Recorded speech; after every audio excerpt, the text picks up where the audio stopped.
My next guest, Cheryl Fox, is an acclaimed photographer, storyteller, and founder of The Fox Factory, a creative production company blending visual art into bespoke campaigns, exhibitions, and collectible books. She's an advocate for diversity and inclusion, who gained recognition for her work offering windows into the lives of iconic figures in music, sports, and entertainment. Her rare limited edition books not only showcase the beauty and talent of her subjects, but also spark conversations about the transformative power of art, the need for representation, and celebration of individuality. Her photographs serve as visual narratives that challenge stereotypes and promote unity. Her latest book, A Few Good WMN, which explores her own journey as a woman, highlighting the amazing women she's captured along the way, is a celebration of womanhood. And it's Miss Fox's own arrival to this magical awareness that I am so excited to share. And I'm so pleased to welcome my friend Cheryl Fox to the show. Welcome, Miss Fox. Well, thank you for having me, Heather. I am so happy to be here. I love you so The much. And pleasure I is all appreciate the mine. role. Listen, the other Miss Fox, we should say, right, Viv? Okay. So the other Miss Cheryl Fox. So Cheryl Fox, you are an amazing photographer. I'm going to start by saying that. And I get to say that because, well, I think I have great taste. But beside that, you put out two coffee table books, but I want to jump right into your most recent book Okay. because it really blew my mind on many levels. And A Few Good WMN is the name of the book, and it's a self-reflective offering, if you will, an inspiration to all women. And in the book, you explore your own journey of womanhood, but you do it through your lens as a photographer, but also through the lens of some of the extraordinary women that you have shot. From celebrated icons like Regina Hall, who wrote the foreword to the book as well, to unsung heroes, to even people like me who I am in this book. And that's not why it blew my mind. It blew my mind maybe that I was in it. But it's really, I found it to be a tribute to the resilience and the brilliance of women. And I'm going to turn it over to you in a second, because what rounds it all up, Cheryl, is that you ask this remarkable question to all women. And it is this timeless question that you think might be easy to ponder, but I love the lens you put on it. And it is, when did you become a woman? And that gives me chills right now on my body. And please, let's talk about this book and let's talk about the concept of it. It's all you, girl. Okay. Well, again, thank you, Heather, for having me here for this conversation that is so important to myself and you and all women. You are my heart, even though, you're here for us. I think I had to come about this book because I was at a point in my life where I was searching. And I was searching for a part of myself that hadn't presented itself just yet. And to be a mother of two, wife, divorced, all of the things. I've had a lot of loss. I've had a lot of growth. Mm. I've moved cross country. I've done many things, but still I was waiting for this particular woman that I've always seen myself as since I was a little girl. And I was kind of like, where is she? I could really use her, right about now, not realizing that through all of the love and the loss and the movement that I was actually becoming this woman. So in that time I needed, when I was looking for her and seeking her, as a creator, that's what we do, we create. So it was a form of my expression. I think that I dug into my archives and I was like, it's time to do something that I can stand on and that is a part of me. Like you can present something that even though I shot it, it doesn't speak to me personally. It speaks to me personally because it's my work, but this is a little bit more than just the work, right? This is me looking into myself as a woman. So I went from a young woman to a mother, to a wife, to an ex-wife, to a single mother, to a friend, to an auntie, to all these things. Meanwhile, I'm saying, where is the woman, the boss bitch that I always imagined myself being as a little girl? Like, where is she? So then I realized, like, once you're ready to embrace her, she'll be here. She's here. She's always been here. So I went in my archives and I didn't use every woman that I've ever shot, but I pulled women like yourself who were unafraid to embrace their greatness. And whether you were Beyonce, Rihanna, Regina, you are all women that said, this is who I am, and this is who I'm going to be, and I'm going to show up as her, and you did not let anyone or anything deter you from that. And I think I took a few detours. So I was going in to find the women, and I'm sure it's not as easy as it looks, of course, right? People look at me and they say, oh, ba, ba, ba, ba, ba. And I'm like, you have no idea. You know what I mean? Wow. But at the same token, everyone in there was inspiration, a mentor. I mean, it was what fed me. And I said, this is what inspires me. And it not only inspires me, but once I started to have the conversation with other women, they could hit it on the spot. And when I said, when did you become a woman? Someone else was like, oh, I was 51. I was 54 before I really realized I'm here. She's here. Do you know what I mean? So And I think what's so interesting about the question of that is society answered it for us, right? On several levels, it's the question's been answered for us. Well, you become a woman when you do this, this, or this, or that's the marker. right. And the fact of the matter is that it happens in multiples. Mhm. We are on a journey. Yeah. And like you said, she's always been here.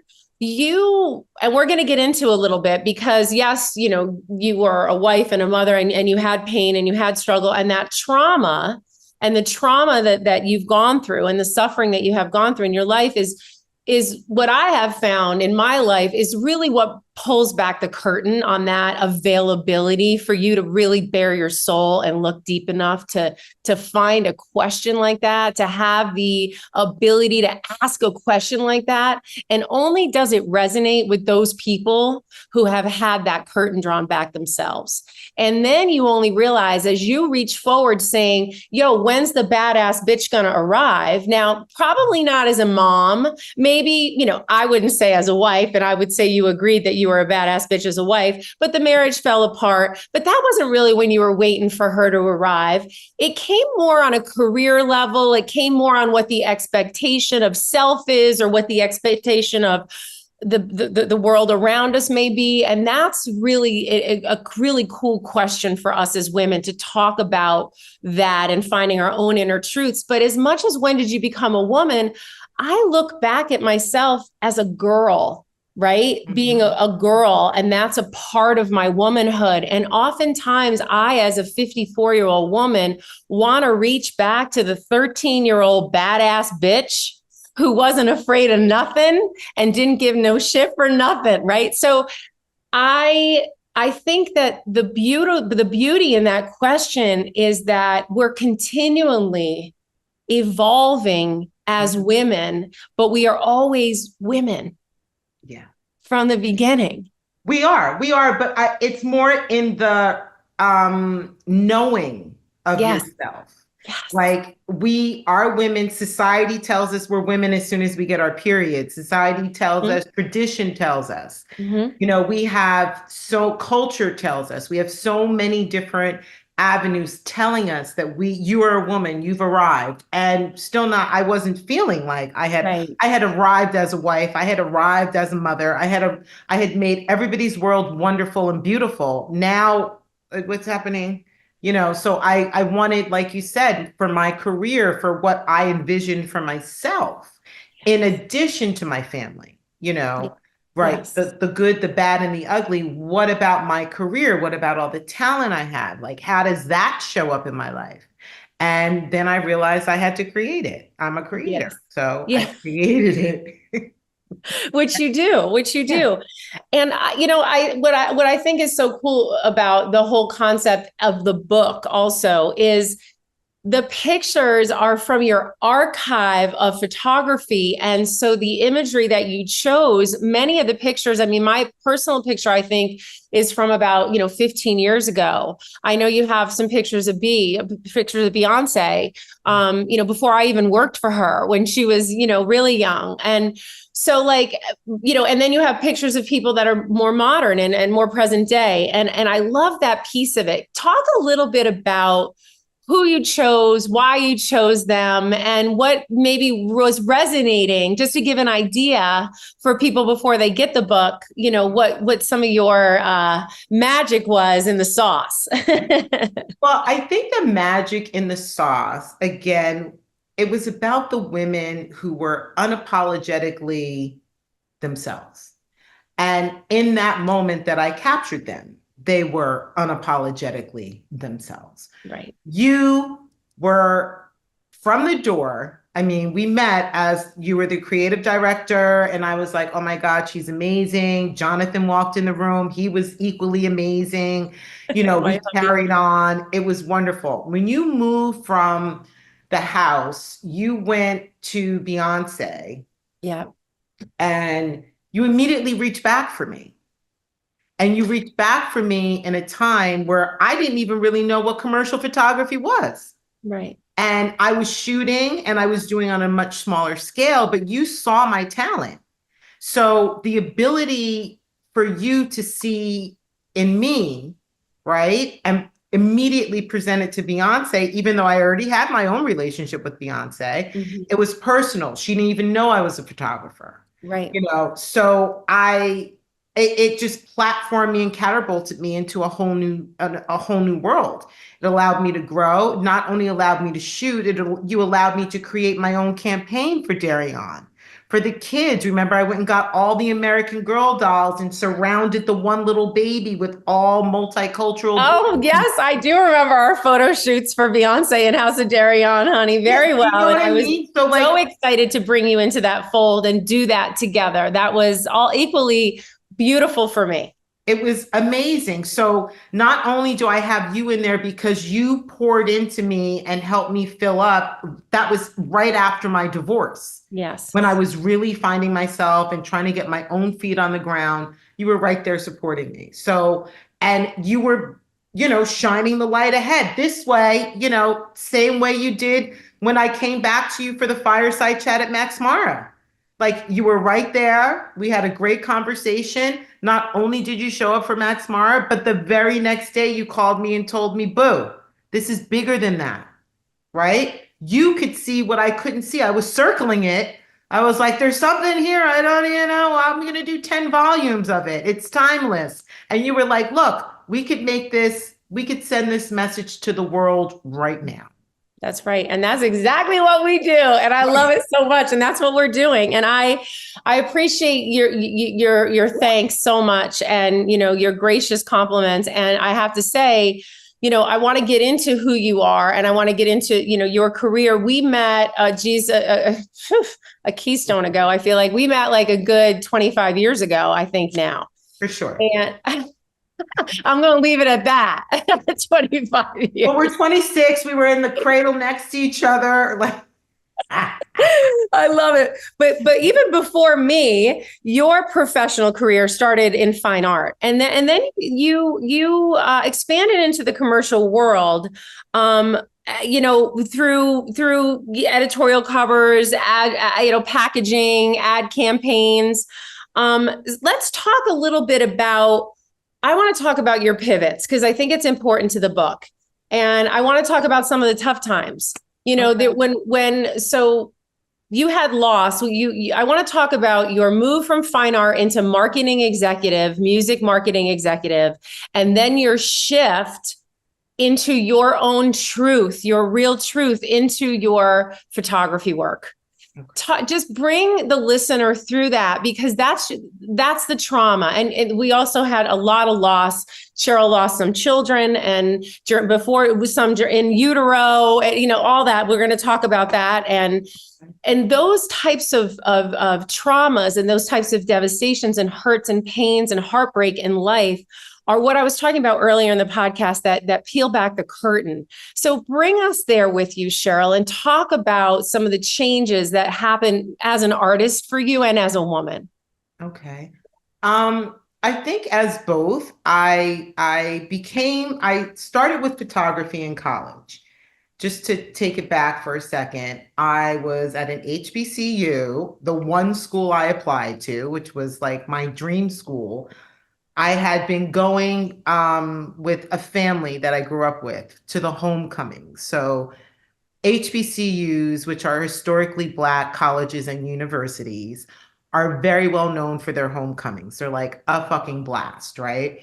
Yes. And not only are they a blast, but you get to see the family that HBCUs create. So even though my friends' parents both went there, this is 30 years later. Right. And they're going back and they have all their friends and everything's going on and it's a good time.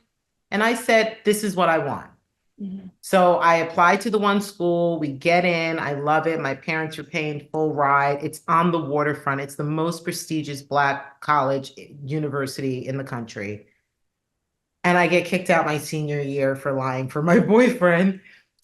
So my father's like, it's the best thing ever. I'm depressed, crying around every corner. Like, I'm like, what's happening? Don't even know what happened.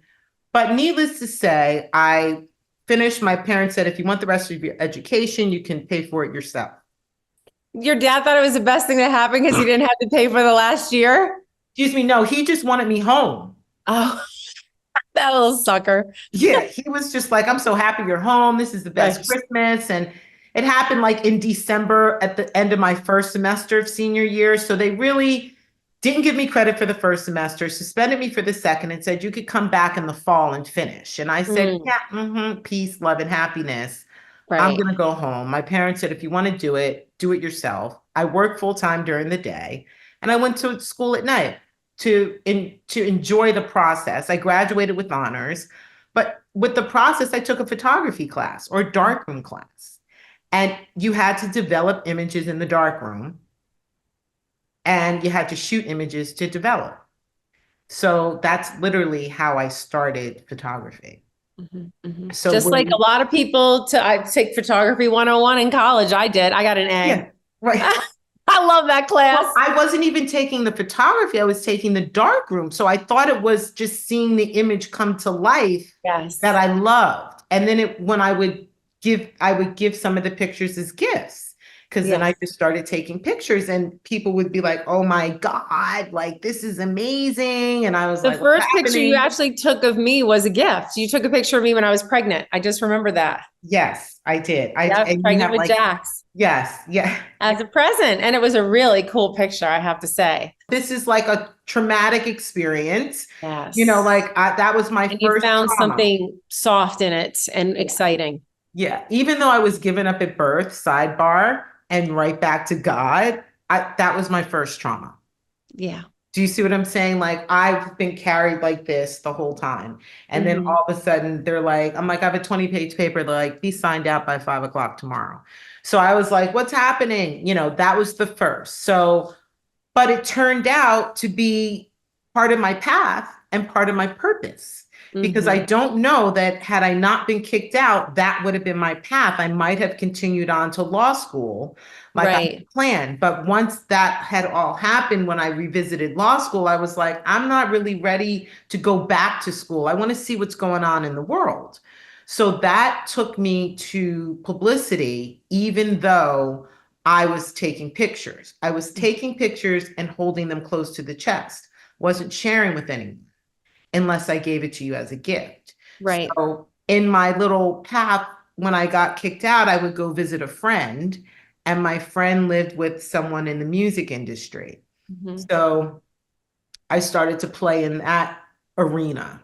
Right. And as I played, I said, well, what can I do? And what works for me? And publicity came about. Somebody Yes. sent me a press kit on a publicist, and I was like, oh, I do this in my sleep. I talk to people, connect people. So I did that. And then after a few, years of doing that with amazing people, I worked with MGM, and then I went to Jason Weinberg, who is huge manager in Hollywood, owns Untitled.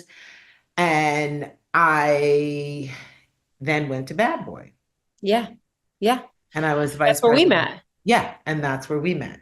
So after you graduated from college and you had that epiphany, you wound up in publicity and marketing and where we met at Bad Boy.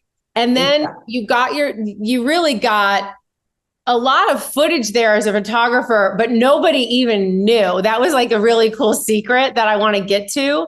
So Okay. let's talk about after your long, the time I knew and your long time in marketing and publicity and music and entertainment and in fashion with me.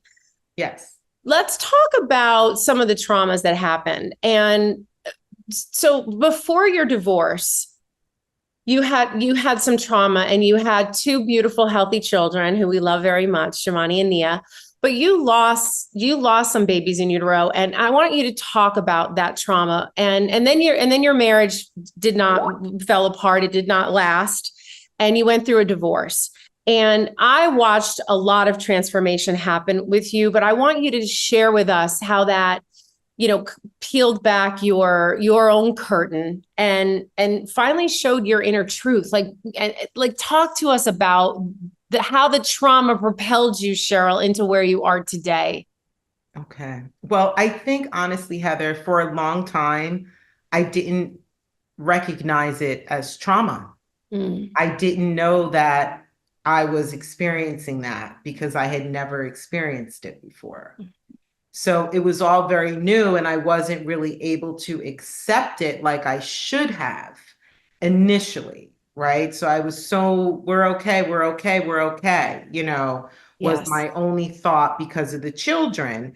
So between losing Geneva at 7 months, that was very intense because I still had to have a cesarean to bring her out. Yeah, And 7 months in utero.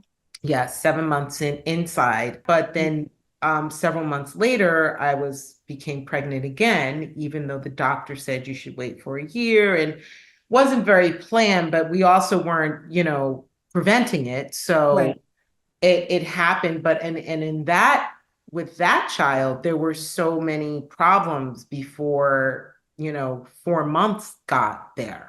So the doctor, said there's lots of difficulties with this child, and we once again lost that child. So I think just understanding how life works in the dark was part of the trauma that I was in the process of learning.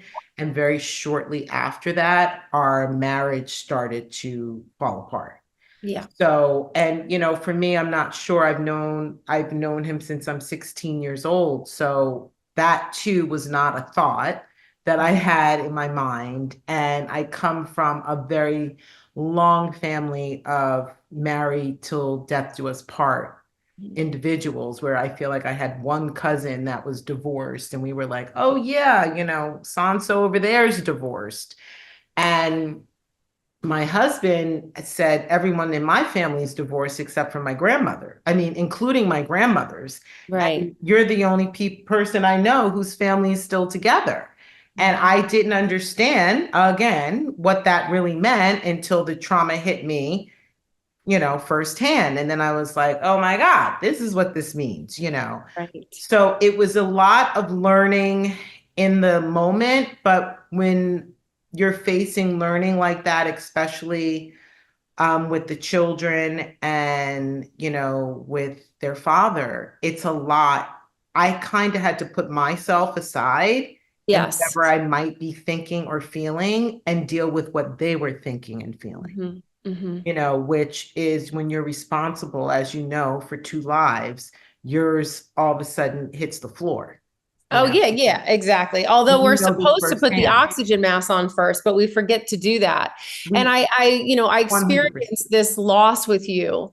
and I, experienced the divorce with you. And one of the most interesting things that you've said to me as someone who's known you for so long is the behind the scenes and the connection of your photography class in the dark room, and how it was the dark room. I was outside taking the pictures. You were developing the pictures as your experience. And it was that attracted you. And it is that we're talking about now with the book. It was that during the time of losing your two children, your unborn children, you had to push it down so that you could be there for your living children. And you push that, and that's that life in the dark room.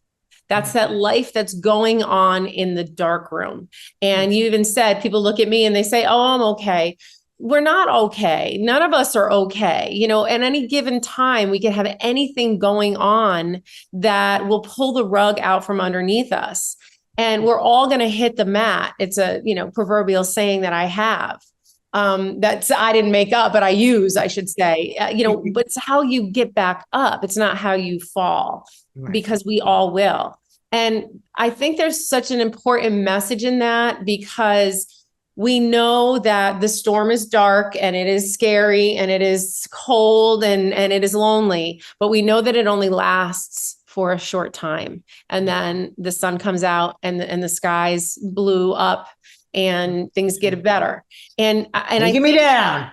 Yes. And I think that you are a real example of that, because in that time when I will say you gave a lot of yourself to other people. In that time while you were trying to find yourself, you gave a lot of yourself. But all this time, you guys, who's listening, this whole time, even when she was working in publicity and music and entertainment, she was taking pictures. She was still following her heart.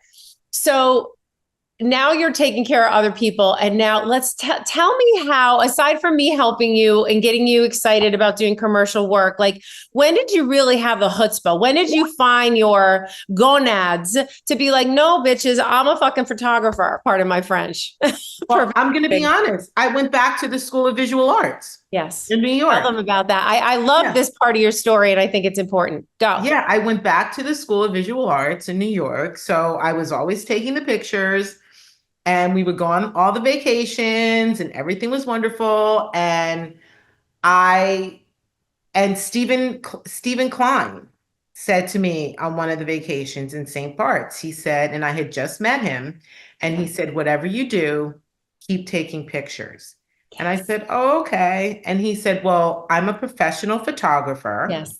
And I cannot pull out my camera and point it at anyone here. And I was like, oh, that was so interesting to me, right? So, which are some of the images that you see of Beyonce in the book, right? That was me just doing me on vacation, hanging out. And I realized that, I have something here, but I wasn't comfortable. Do you know what I mean? Where he could say, I'm a professional photographer. I was just, taking pictures. Yes. So I didn't embrace being a photographer until I went to the School of Visual Arts, even though I had a gift. Yes. So my gift is that I capture the spirit of my subjects, which is not something that I could learn at the School of Visual Arts, right? Mm-hmm. But what I did learn was the lighting and how to work with the team and all of the people that go into actually making that one image. Yes. Where it was just me and my camera all this time, and I was, creating something that people loved. But it wasn't until I worked with the team at the School of Visual Arts that I was like, there are the pictures in the magazine. Yes. And I was like, those are the ones that I want to do. So that's once I learned, the knowledge of what it takes to actually bring a creative story to life. Yeah.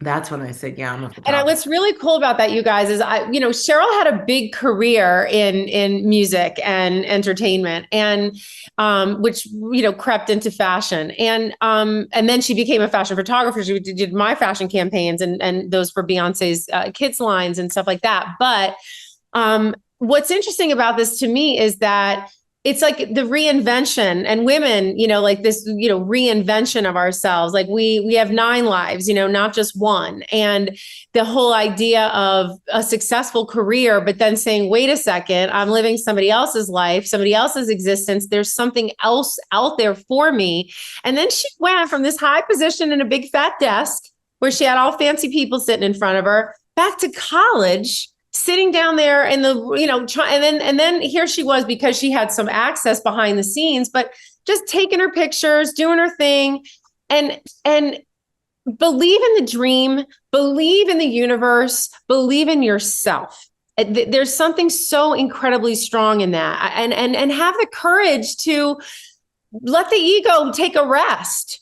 Yeah. You know what I mean? Because the big desk didn't mean shit to her. It didn't mean anything to you at the end of the day. You're like, what am I doing here? I got to go get my life. Where's my life? Where's Cheryl? Where's the woman? Where's the badass? Like you said. Where's the badass? So I want to talk about your gift. I want to talk about your lens, and I want to talk about some of your beliefs. You're a passionate advocate for diversity, equity, inclusion. I talked about that at the beginning. As a Black woman, your career has unfolded in ways that have shaped you that I, sitting here as a white woman, would never understand. And there's pieces of that I certainly can relate to as a best friend of yours. But I want to talk about that a little bit, and I want to talk about your belief in the power of art, and that it has the power to ignite change, and that your stories telling in your photography, we're going to get into that, really are trying to tell a story to push back against, rage against the machine, so to speak, push back against stereotypes, open windows and doors. And that's what your work, and that's what your passion, and I believe that is what your gift is.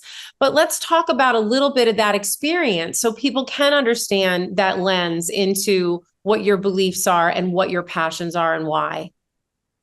Well, I do believe that, we're in an age where storytelling is so important, right?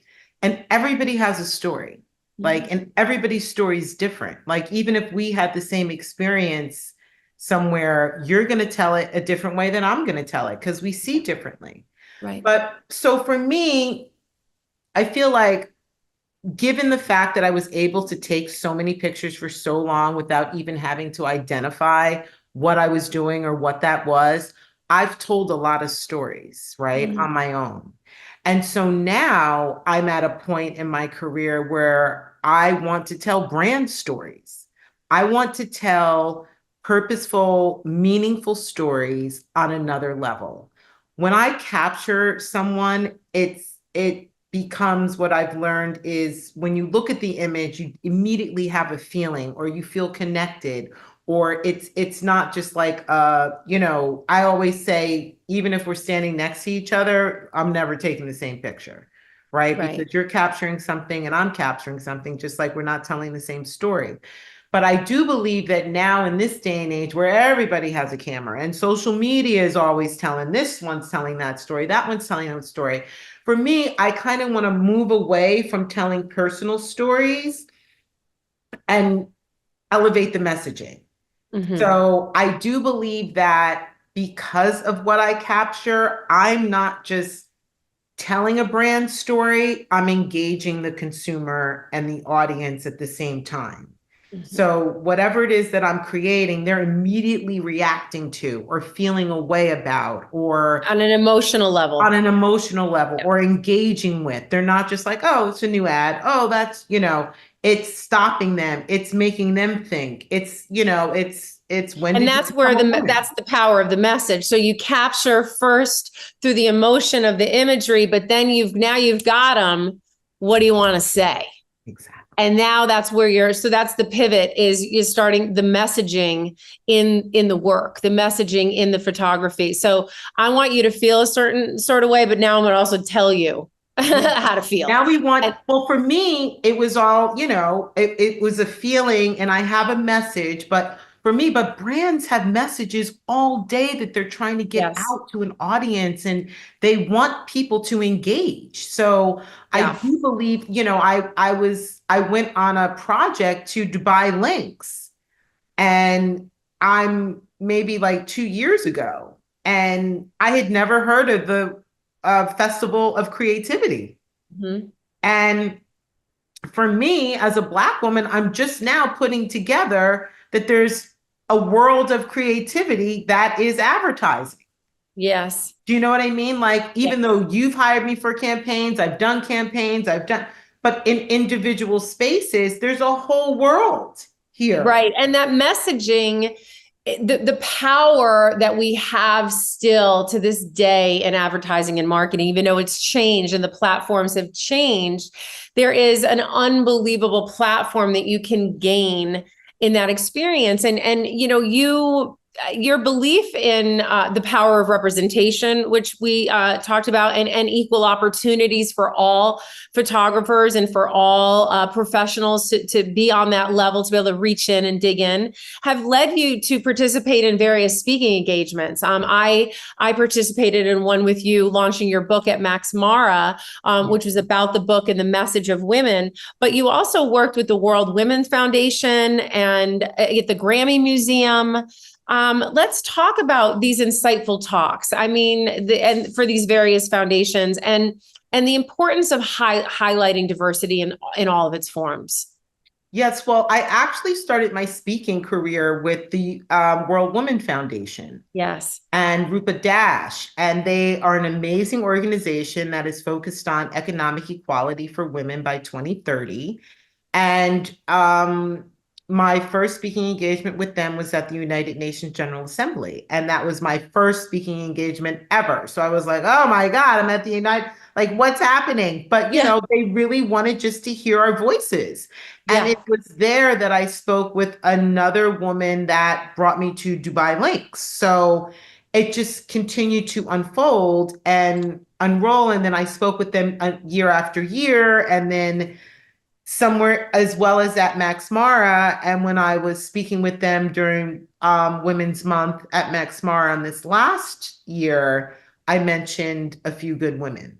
Right. And that's when Max Mara was like, oh my goodness, we want to get behind you. We want to support you.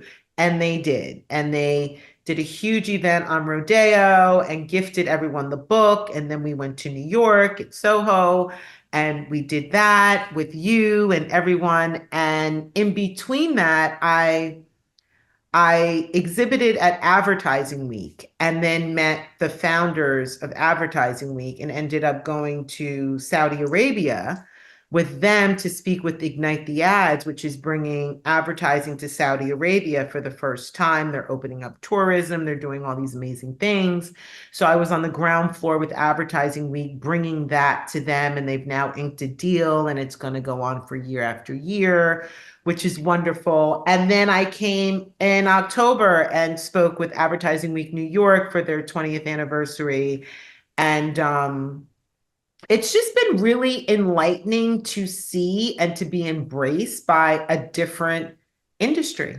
I've been in music and fashion, entertainment, even all these years, but the advertising industry is very different. And at the end of the day, entertainment is storytelling. Like, whether you're on television, film, music, fashion, there's always a storyline, right? Storyboards, storylines, right? Going on with all of those industries. So just moving it over a little bit to advertising and telling those brand stories is what I feel like is just what has unnaturally. It's your publicity roots, girl. It's all coming together. It's all coming together. I think looking at it through your lens as it pertains to brands re-engaging with their consumers in a competitive marketplace is an important message. And it's rooted in the, authenticity of, what is your new focus, incrementality, you call it, incrementality. It's how one small, I guess it's a word, how one small incremental change can have a huge effect. So I want to bring it back down to a little bit of inspiration for people listening out there that feel like they don't get seen, they don't get heard, their heart is thumping hard, but no one's listening, and they want it to be, and they know what their heart is, but they can't get ahead. And for having success in your career and having the contacts that you have, the Rolodex that you have, you still had a lot of struggles in your own right with representation, equity, inclusion.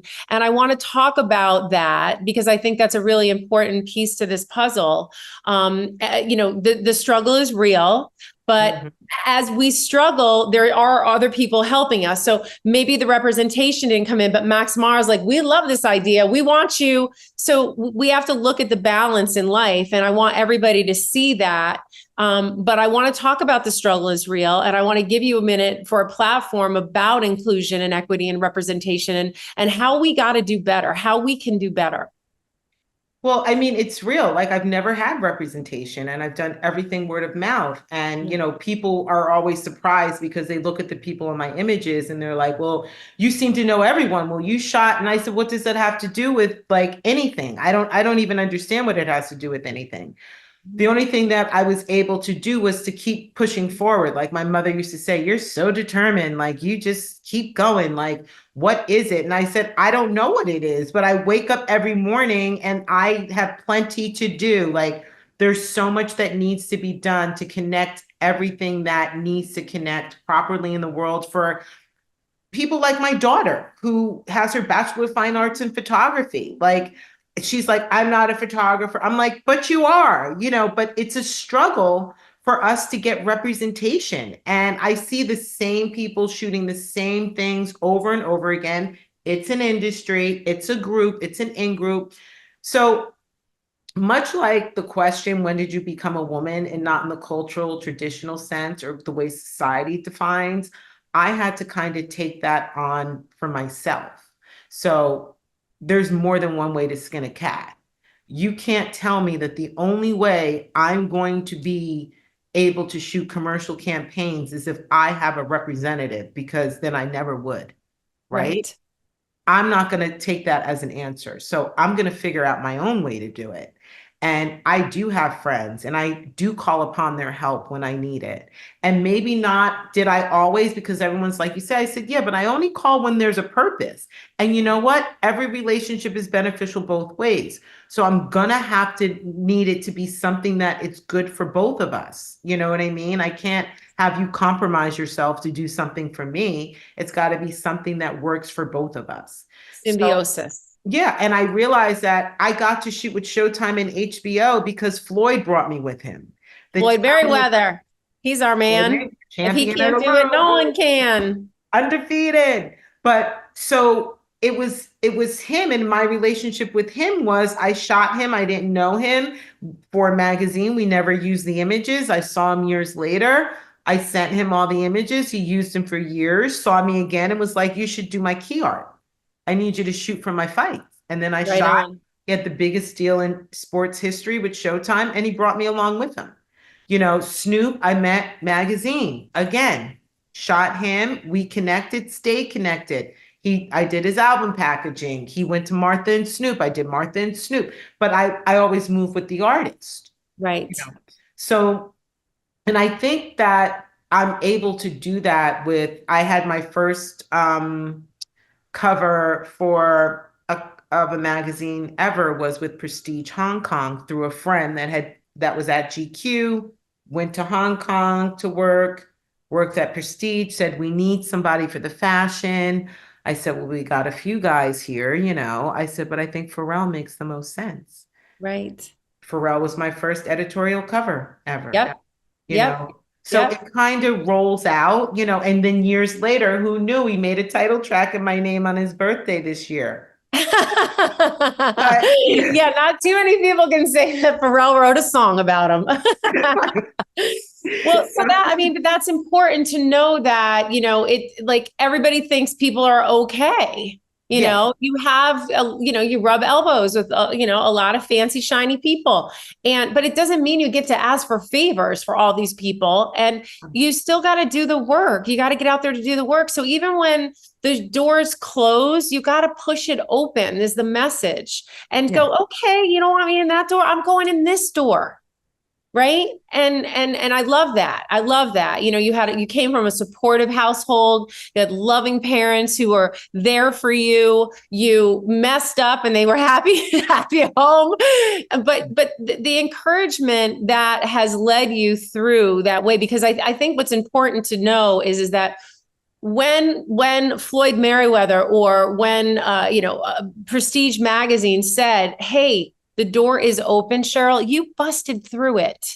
And Yeah. you didn't look back. There wasn't no, I'm not a photographer. The self-doubt, it falls away. Yeah. So It does sometimes we nothing for just you. need a yes, right? But most importantly, you have to always believe that that gray sky is only there for a minute and the blue is going to come. And with the good, you have to remember the blessing of the Max Mara event. You know what I mean? And that's really why I love your story, so much. Yeah.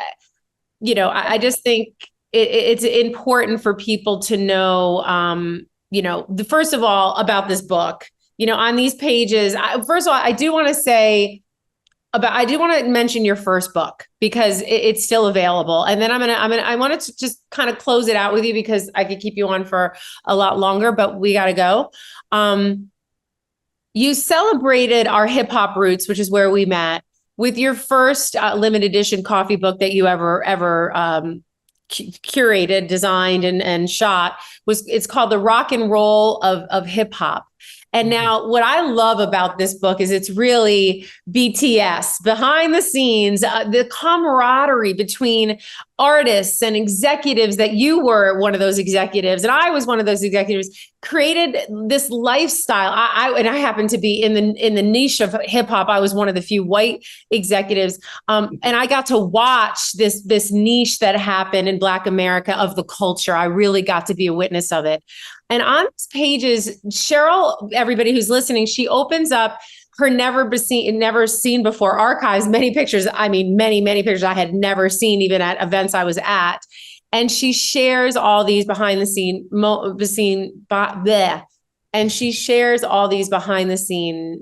moments. So I want you to just talk a little bit about some of that history being behind the scenes. And I want to wrap up A Few Good WMN right now for myself, which is your visually stunning new coffee table book filled with captivating images and thought-provoking quotes. The foreword we had mentioned is by the award-winning actress Regina Hall. And I'm in it, and there's a million amazing people in it. Everybody needs to have it and read it and be inspired by it. So talk a little bit about your hip hop roots and some fun behind the scenes stories I want you to share with the listeners, because you have this, golden access. And then just where can people find you, Cheryl? Where can people buy these books? Tell us where to get you, and where can brands find you for campaigns and reaching out behind the curtains and behind, those that are representative in the one, the buckets that they are, and do some killer stuff. Okay. Okay. Well, Rock and Roll Hip Hop was great. It was for the 50th anniversary of hip hop. We did a very special limited edition, fluffy edition of the book, to the point where my gallery, Morrison Hotel Gallery, which is in New York and LA, if you need a print, represents my work. And Snoop was there at the gallery here in LA, which is at the Sunset Marquis. And he went in, and my gallery girl was like, he was looking all around, and he was like, and my book was in there. And she said, he went to the book and said, "I know Cheryl Fox."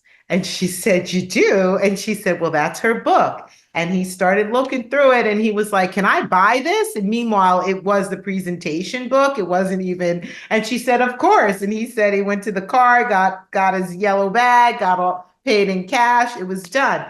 But I think that with the Rock and Roll of Hip Hop, I believed in myself. It was an archive that I've held on to very close from Jay to Fifth. I mean, I think all the icons are in there, from Pharrell to there's Name not them. I want to hear them. It reminds me of Justin my Bieber, past. Pharrell, like Andre 3000, T.I., Rihanna, Usher, Rihanna, Beyonce, Beyonce, Lil Mary, like Kim, Mary Little J. Kim, Blige. ASAP. Like it's an endless list of all of the iconic individuals of my generation in hip hop.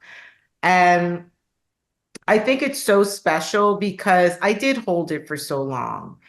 And I think I've captured the individuals in a way that even though you know them and they're iconic and there's a million pictures of them, you've never quite seen them like this. That's right. And it's because I think of our relationship and the fact that half the time they would say, I've never even seen you with a camera. And I Right. was like, well, I had one. Here's an image. And, you know, so that part is a lot. And so you have to think when people are like, well, you know everyone. And I'm like, they don't even know I take pictures, and they're not really hiring like the photographer, they're in a different space. So that was really good. And I was able to fully fund that promotion, that marketing grassroots promotion myself with Soho House, I partnered with to push the rock and roll hip hop for 2023 and the anniversary. Tell us And some of the fun stories from, well, give us one or two pictures, because what I love about that book too is the pictures of certain iconic hip hop, celebrities, stars, icons, our favorites together.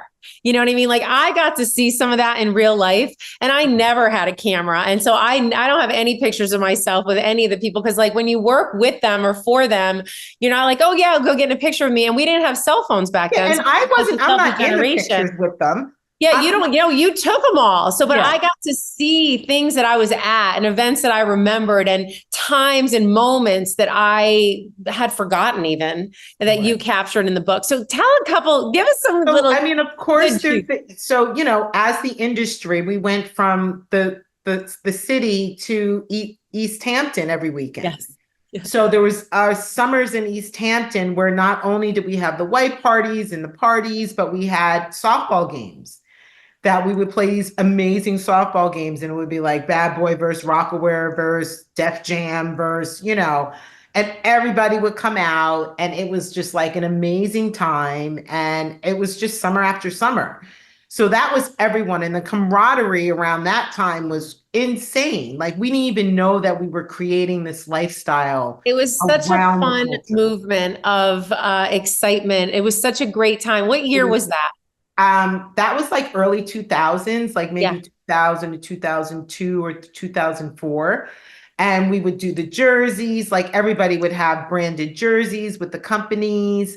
And then we would vacation. We would hit St. Bart's for holiday. And it would be like, Sean had a boat, Jay had a boat, Naomi had a boat, and literally all moving across the water at the same time or docking in Anguilla together. And it was just like, it was a lot of great stuff. And like, because we were an industry that worked together and then partied together and vacation together, when I went to shoot Pharrell I went to Miami and shot him at the Satai Hotel. And when I got there, he was like, wait, you're the photographer? And I was like, yeah, I'm the photographer. And he was like, I've never seen you with a camera. I didn't know. I thought you did publicity. I said, I did do publicity, but I've always taken pictures and now I'm embracing it fully. I love that. So now I love this is the best part of the story. So tell people where they can find you. Okay. Few Good Women is amazing. Where can they find it? Where can they buy rock and roll and hip hop? Where can they find you? Okay. You can find me and the books all at thefoxfactory.co, as in company. So that's thefoxfactory.co. You can find me, A Few Good Women, and the rock and roll of hip hop. And come January 1st, both books will be available on Amazon. So that's amazing. Congratulations. Well, Cheryl Fox, my dear friend, thank you so much for sharing with us and being here. And we'll see you again next time. Thanks, everybody.